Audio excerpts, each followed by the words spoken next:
Hello everyone, welcome to another video. In this video, I will show you how to delete clips on your Twitch app or on your Twitch on your computer. Now there are different ways how to delete clips, but pretty much, if you watch this tutorial, I will show you how to do it on your computer, and you can also do it via your Twitch app if it's available, of course, because Twitch is constantly changing the app. So let's get started. So first of all, open the Twitch website, right, or your app, and make sure you're logged in into your account.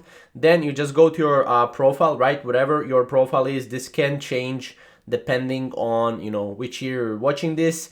Then you go to creator dashboard right here, or, your video dashboard or anything like that. And then you will see here on the left side, you have clips, and you can select the clips right here. Obviously, you need to go to content and then clips. And then here you will be able to delete clips that you select. So here you can see that you have clips I've created.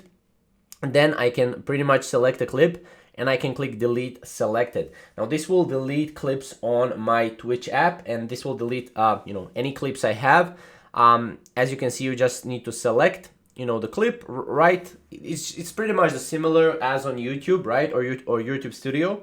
And then you just click on it and then click delete selected, and that's pretty much it. That's how you do it. Very simple, very straightforward. If you have any questions or comments, comment down below, and we'll see you in the next video. Thank you guys for watching.